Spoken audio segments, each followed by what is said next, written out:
ఈనాడు పత్రిక Telugu Desam party supporting పత్రిక. చంద్రబాబు గారు అధికారంలో ఉంటేనే రాష్ట్రం బాగుపడుతుంది అనే ఫీలింగ్ ఉంటుంది. ఆంధ్ర వరకు, తెలంగాణ విషయంలో ఎవరున్నా పర్లేదు వాళ్ళకి. ఆంధ్ర వరకు మాత్రం చంద్రబాబు గారు ఉంటేనే లేదా తెలుగుదేశం అధికారంలో ఉంటేనే రాష్ట్రం బాగుపడుతుందన్న నమ్మకం వాళ్ళది. దానికి అనుగుణంగానే వార్తలు రాస్తారు. అంత మాత్రాన అదేదో తెలుగుదేశం పార్టీ కార్యకర్తలందరికీ ఆ జర్నలిస్టులు ఆ రిపోర్టర్లు బానిసలు కాదు, లేదా వాళ్ళందరూ ఎట్ట చెప్తే అట్ట నడుచుకోవాల్సినటువంటి వాళ్ళు కాదు.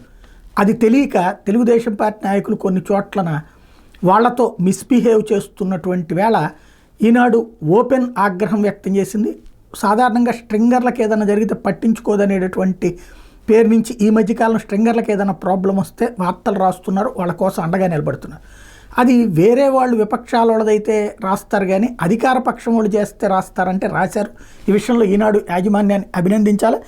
తాజాగా తూర్పుగోదావరి జిల్లా సీతానగరం మండలం News Today contributor S Satyanarayana మీద సీఎం చంద్రబాబు కార్యక్రమాల సమన్వయకర్త రాజానగరం మాజీ ఎమ్మెల్యే పెందుర్తి వెంకటేష్ తనయుడు అభిరామ్ దుర్భాషలాడుతూ చంపేస్తానని బెదిరించారు. ఈ నెల 15 సీతానగరంలో ఆర్యవైశ్య సంఘం ఆధ్వర్యంలో పొట్టి శ్రీరాములు వర్ధంతి నిర్వహించారు.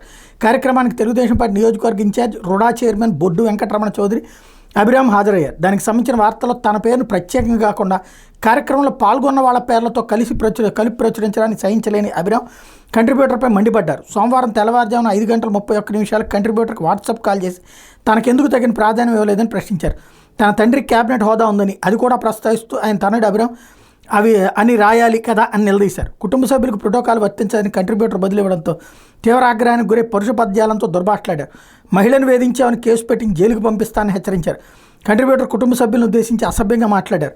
అంతటా తాకుండా నిన్ను చంపేసి కేసు లేకుండా చేస్తుంటే తీవ్ర స్థాయిలో హెచ్చరికలు చేశారు. ఇది పరిస్థితి. ఎక్కడికి వెళ్తున్నాం అన్నది ఆలోచించాల్సిన పరిస్థితికి తీసుకొచ్చారన్నమాట.